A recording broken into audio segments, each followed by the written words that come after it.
বাপরে, এক্ষুনি আমার নাকখানা বটির কোপে কেটে যেত। নাক নয়, আমি তো গলা কাটতে চেয়েছিলাম। মানেটা কি? তোমার একমাত্র স্বামীকে তুমি মারতে চাও? অমন স্বামী থাকার থেকে না থাকা ভালো, বুঝলে? দুবেলা দুমুঠো খেতে দেওয়ার মুরত নেই, তার আবার স্বামী। আমি কি করবো বলো তো গিন্নি? দোকানে খদ্দের আসে না, যাও বা কালে ভদ্রে দু একজন আসে, টাকা পয়সা বাকি রেখে যায়। কি করব আমি?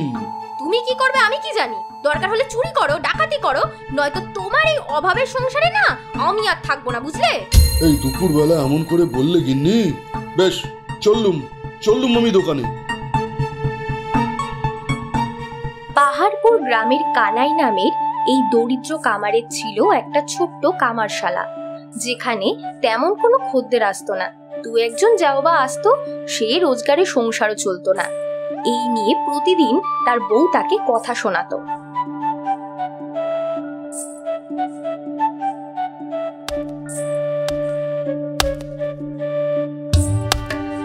এই কানাই, এই শাবলটা একটু ধার দে তো। আরে মতি মামা, কতদিন পর দোকানে এলে? বসো, আমি এক্ষুনি ধার করে দিচ্ছি। আর আসবো কি করে? এই শাবল, গাঁইতি এইসব তো খুব একটা কাজে লাগে না। আজ একটু দরকার ছিল, তাই তোর কাছে নিয়ে আসা। সে তুমি ঠিকই বলেছ। এই নাও, ধার করে দিয়েছি। কত টাকা হলো রে? আগে 2 টাকা। ধুস, এই কাজের জন্য আবার কেউ 2 টাকা নেয় নাকি? এই নে, 1 টাকা রাখ। কিন্তু মামা। আরে রাখ, আজ বড় মুঠি, বুঝলি?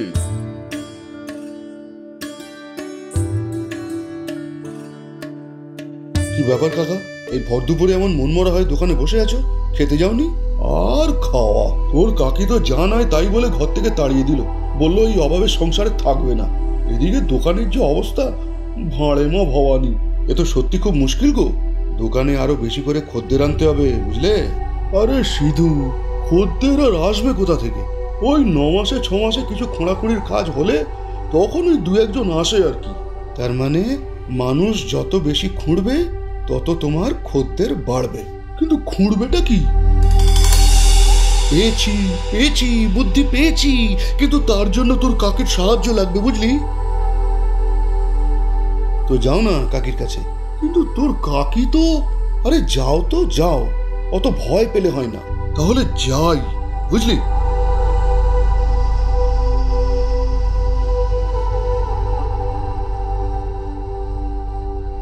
গিন্নি, গিন্নি, শুনছ? ওরা মিনছেটার আর খেয়ে দে কাজ নেই, আবার এসেছে। বলি হয়েছেটা কি? কাজের সময় বিরক্ত করছো কেন? যাও না, দোকানে গিয়ে কাজ করো না, তাতে যদি 2 পয়সা রোজগার করতে পারো। আরে ভাই, রোজগারের জন্যই তো তোমার কাছে এলাম গিন্নি। আমি কি এখন তোমার কামারশালায় লোহা ভাঙবো নাকি? না, লোহা ভাঙতে হবে না। তুমি শুধু তোমার বাপের বাড়ি থেকে যে সোনার গয়নাগুলো পেয়েছিলে সেগুলো একটু আমাকে দাও। কি? আমার গয়না? কেন? আমার গয়না দিয়ে কি করবে তুমি? ওগুলো দিয়েই তো রোজগার করব। কি বললে? আমার গয়না দিয়ে তুমি রোজগার করবে? ও বাবা গো, তুমি কোন মিঞ্চের সাথে আমার বিয়ে দিলে গো? তোমার দেওয়া গয়না সব বেচে খাবে বলছে গো। আরে গিন্নি, চুপ করো। তোমার গয়না তোমারই থাকবে, বরং আরো নতুন গয়না গড়িয়ে দেবো তোমার। আমায় শুধু একটা দিনের জন্য ধার দাও গিন্নি। আমি মুখ্য সূক্ষ্ম মেয়ে মানুষ বলে আমাকে বোকা বানাচ্ছ তুমি? শোনো, আমার গয়না আমি প্রাণ থাকতে কাউকে দেব না, বুঝলে? আরে গিন্নি, তুমি আগে আমার কথাটা তো শোনো।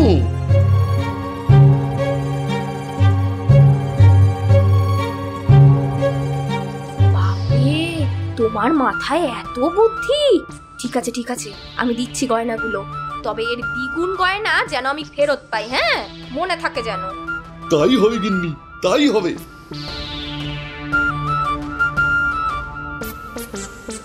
এই বলে কানাই তার বউয়ের সমস্ত গয়না নিয়ে চলে যায় নিজের কামারশালায়।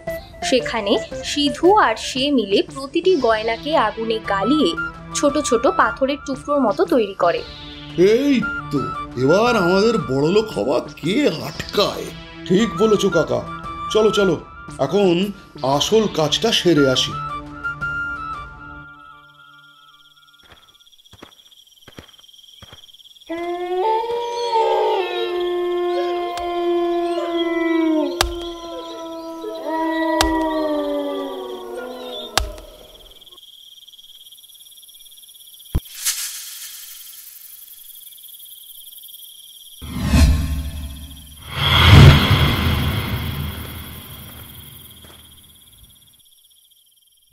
গ্রামের কাছের পাহাড়ে এক মা কালীর মন্দির রয়েছে। পরের দিন সকালে সেখানে গিয়েই বসে কানাই। ওই মন্দিরের দেবী জাগ্রত বলে গ্রামের মানুষের বিশ্বাস, তাই অনেকেই সেখানে পুজো দিতে আসে প্রতিদিন। সেদিনও কানাইয়ের দুই বন্ধু রামু আর জগা এসেছে পুজো দিতে। কানাইকে মন্দিরের চাতালে বসে থাকতে দেখে তারা প্রশ্ন করে, কিরে কানাই, সকাল সকাল কাজটা ছেড়ে এখানে বসে আছিস যে? আর বলিস না রামু, কাল রাতে মা এসেছিলেন স্বপ্নে। তারপর তিনি এমন কথা বললেন যেটা ভেবেই সকাল সকাল মায়ের দর্শনে চলে এসেছি। মা তোর স্বপ্নে এসেছিলেন? কি বললেন রে মা তোকে? মা বললেন, কানাই তুই আর তোর গ্রামবাসী বড়ই বোকা। এই যে এই পাহাড়, এর নিচে আমি কত শত সোনা লুকিয়ে রেখেছি, তোরা সেগুলো বের করে নিজেদের দারিদ্র্য দূর কর। তোদের কষ্ট যে আর চোখে দেখতে পাচ্ছি না বাবা। বলিস কি, এই পাহাড়ে সোনা? আমি তো বিশ্বাসই করতে পারছি না। আমারও তো বিশ্বাস হয়নি প্রথমে, তারপর ভাবলাম মা যখন বলেছেন তখন আর খুঁড়ে দেখতে আপত্তি কোথায়, তাই কোদাল শাবল গাঁইতে নিয়ে চলে এসেছি। কিন্তু আবার কি? আসলে এত বড় পাহাড় আমি একা খুঁড়ে দেখতে পারবো না, তাই ভাবছিলাম দু তিনজনকে যদি সাথে পেতাম। হ্যাঁ, তা তো বটেই, তা তো বটেই। এই তোরা যাবি আমার সাথে? দেখ, তোরাও হয়তো সোনা পেয়ে যেতে পারিস। আমরা? না না, এখন কত কাজ রয়েছে। তুই স্বপ্নে দেখেছিস, তুই যা। হ্যাঁ, আমরা কাজ করি বরং, তুই যা। আরে চলোই না, দেখবে আমরা কত বড় লোক হয়ে যাব, আমাদের আর কোনো দুঃখ কষ্ট থাকবে না। এইভাবে বিভিন্ন কথা বলে রামু ও জগাকে রাজি করিয়ে নিয়ে পাহাড়ের উত্তর দিকে নিয়ে যায় কানাই, যেখানে সে আগের দিন রাতে বউয়ের গয়না গলানো সোনাগুলো লুকিয়ে রেখে এসেছিল। সেখানে চলতে থাকে ঘোড়ার পালা।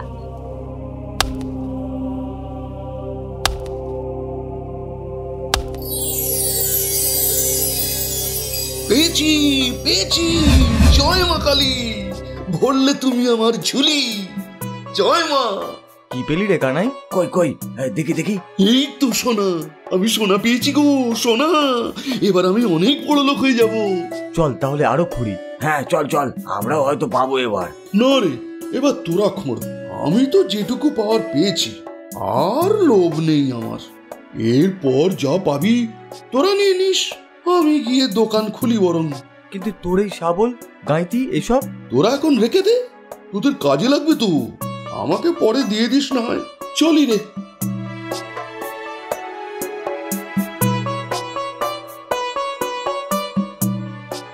কানাই চলে গেলে রামু আর জগা নতুন উদ্যমে আবার খোঁড়াখুড়ি শুরু করে। কিন্তু হঠাৎ যা, ভেঙে গেল।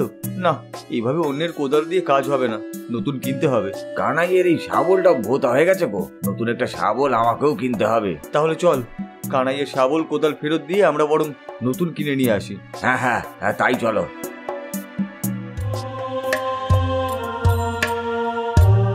কানাইদা, ও কানাইদা, আছো? কিরে, তোরা এত তাড়াতাড়ি চলে এলি? সোনা পেয়ে গেছিস বুঝি?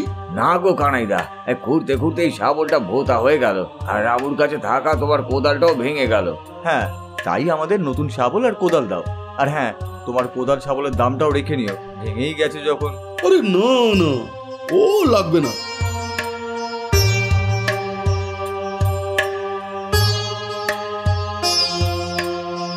এই নে তোদের নতুন শাবল আর কোদাল, ভালো করে খুঁড়িস।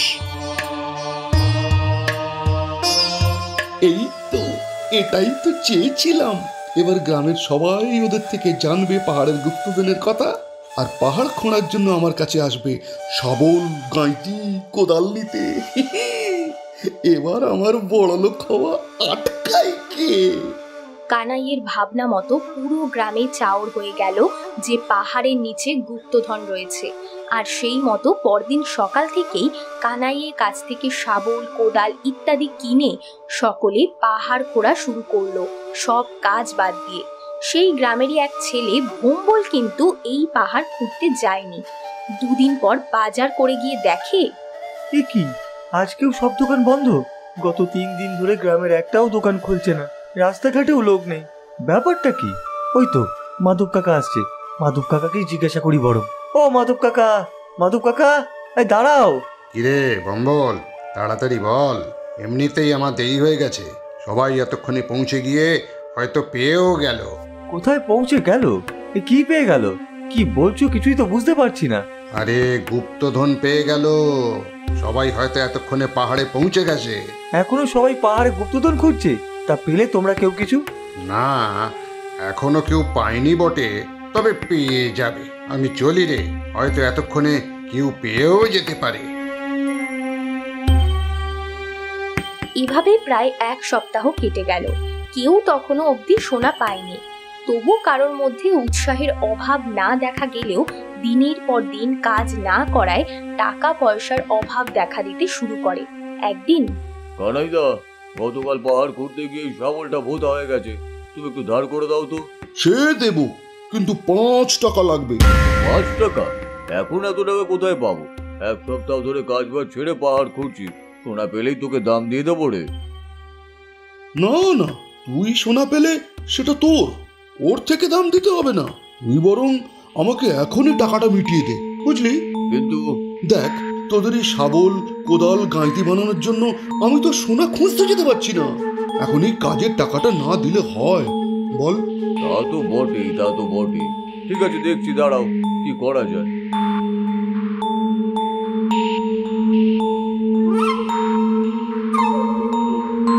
ভম্বল, ও বাবা ভম্বল, একটু দাঁড়া। শোন না বাবা, তোর কাছে 5 টাকা হবে? আমি তোকে ফেরত দিয়ে দেবো। সে হবে, কিন্তু তুমি এই টাকা নিয়ে কি করবে? আরে দেখ না, এবার যদি শাবলটা ধার না করি, আর সোনা পাবো কি করে? তোমরা এখনো সেই সোনার পেছনে পড়ে আছো? এই 1 সপ্তাহ কেউ কি সোনা পেলে? না, সেই যে কানাই পেলো, তারপর আর কেউই পায়নি বটে, কিন্তু ঠিক পেয়ে যাবো, দেখিস। ঠিক আছে, যত তাড়াতাড়ি পাও ততই ভালো। গ্রামের সবাই তো কাজবাজ ছেড়ে এই নিয়েই পড়ে আছে। এই নাও তোমার 5 টাকা। তোকে সোনা পেলেই এই টাকা শোধ দিয়ে দেবো আমি। এই চলি রে। ব্যাপারটা ঠিক সুবিধার ঠেকছে না। সোনা একমাত্র কানাইদা পেলো, তারপর থেকে আর কেউই কিছু পেলো না। কেন? ভাবতে হবে বিষয়টা নিয়ে। দেখতে দেখতে প্রায় 15 দিন কেটে গেল, কিন্তু গ্রামের মানুষ সোনা তো দূর, একটা লোহার টুকরোও পেল না। ধীরে ধীরে লোকজন হতদম হয়ে পড়ল। এদিকে একদিন সকালে, আরে এত লোহা দিয়ে কানাইদা কি করবে? যাই তো মদনদাকে গিয়ে জিজ্ঞাসা করি। ও মদনদা, এই এত লোহা নিয়ে এসেছো, কি ব্যাপার? এই তো কানাইয়ের দোকানের জন্য নিয়ে এসেছি। তোদের গ্রামের পাহাড়ে কি সব গুপ্তধন পাওয়া যাবে নাকি, তার জন্য তো সবাই খোঁড়াখুঁড়ি করছে। আর খুঁড়তে হলে তো লোহার জিনিস লাগবেই। হ্যাঁ তা লাগবে, কিন্তু এত? হ্যাঁ, আমি তো সবচেয়ে কম দামে লোহা বিক্রি করি, বুঝলি না? এই শাবল, গাঁইতি বানিয়ে কানাইয়ের খুব বিক্রি বেড়ে গেছে। বুঝলাম, ঠিক আছে চলি গো। এবার বিষয়টা আমার কাছে জলের মতো পরিষ্কার। না, এ চালাকি তো আমি চলতে দেব না। কিছু একটা ব্যবস্থা তো করতেই হবে, নয়তো পুরো গ্রাম না খেয়ে মরবে। সেদিন সন্ধেবেলা গ্রামের চাতালে সারাদিনের খাটনি শেষে সবাই এসে বসে জিরিয়ে নিচ্ছিল। ভোম্বলও উপস্থিত হলো সেখানে। রামু বলে উঠল, না, আর ভালো লাগছে না, বুঝলে? আমি কাল থেকে আর পাহাড় কাটতে যাব না। ঠিক বলেছ, আমি আর যাব না। কেন, কি হলো গো, কি হলো? কি আর হবে, মানে কানাইদাকে মা স্বপ্নে এসে বলেছিলেন, তাই কানাইদা সোনা পেয়েছে। কিন্তু আমরা তো কেউই সোনার টিকিটিও দেখতে পেলাম না, তাই আর পাহাড় কাটতে যাব না। এতদিনে তোমার সুবুদ্ধি এলো তাহলে? হ্যাঁ রে, ঘরে কতদিন ধরে ঠিক করে খাওয়াই জোটে না। এদিকে শাবল, কোদালের পেছনে খরচের পর খরচ, ধার বাকি হয়ে গেছে অনেক। এরপর তো না খেতে পেয়ে মরতে হবে। আরে দূর, কিসের সুবুদ্ধি? তোমরা বড়ই অধৈর্য হয়ে পড়েছো। কাকা যখন সোনা পেয়েছে, আমরাও পাবো।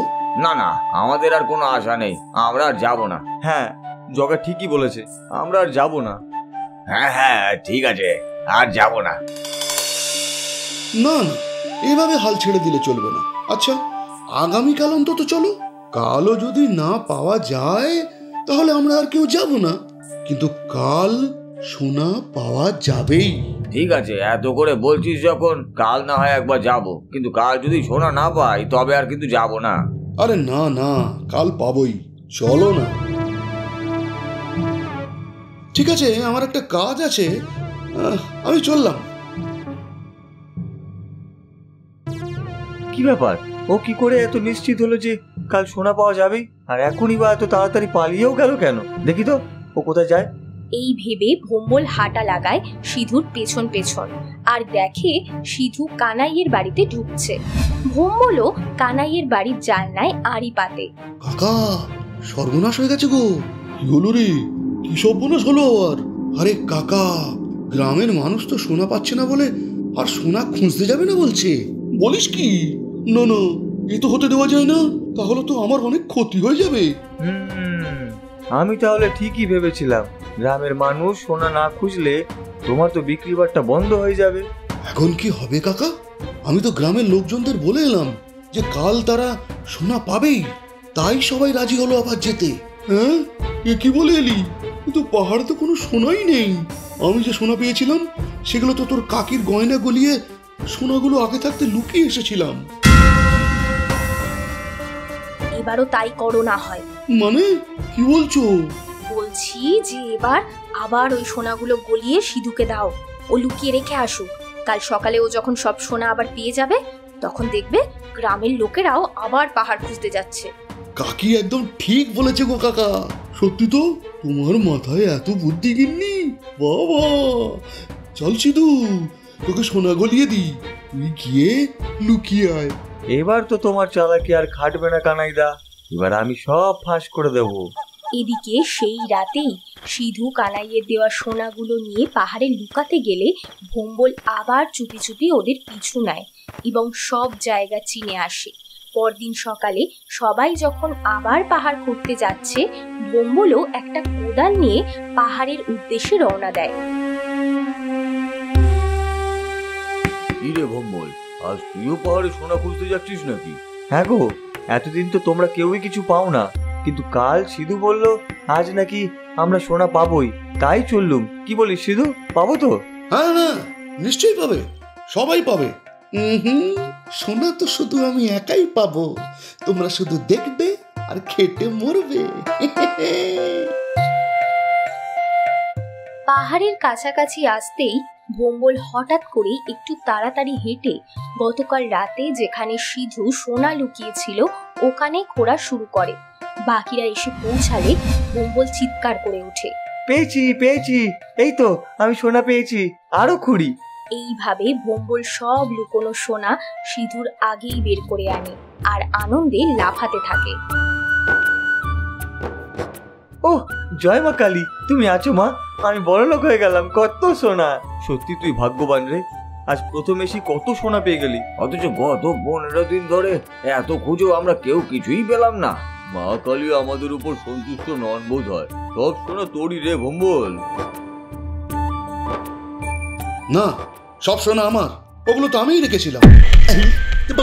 মানে মানে এই রে, আমি তো সত্যি বলে ফেললাম। এবার কি হবে? কি বলছিস রে সিধু, তুই লুকিয়েছিলি মানে? সিধুর আর কিছু বলার মুখ নেই গো, আমি বলছি শোনো, এতদিন ধরে কানাইদা আর সিধু তোমাদের পাহাড়ের নিচে সোনার গল্প শুনিয়ে বোকা বানিয়েছে আর নিজেরা লাভ করেছে। ছি ছি, কানাই এতটা নিচে নামতে পারলো? আর আমরাও তো বোকার মতো নিজেদের কাজ ছেড়ে ধার দেনা করে কানাইয়ের থেকে জিনিস কিনে এই সোনার পেছনে ছুটে মরেছি। সত্যি, এবার যে কি করব? তোমরা চিন্তা করো না, কানাইদার শাস্তি হিসাবে এই সোনা আর তাকে ফেরত দেওয়া হবে না, এগুলো তোমরা নিজেরা নিয়ে ধার দেনা মেটাও। কিন্তু এই সোনা তো তুই পেলি রে ভম্বল, তুই নিবি না? না গো, আমার সোনার উপরে কোনো লোভ নেই, আমার কাজই আমার সম্পদ, তোমরাও আর কখনো নিজের কাজ ছেড়ে এসব করো না। না না, আর করবো না। জয় ভম্বলের জয়, জয় মা কালীর জয়।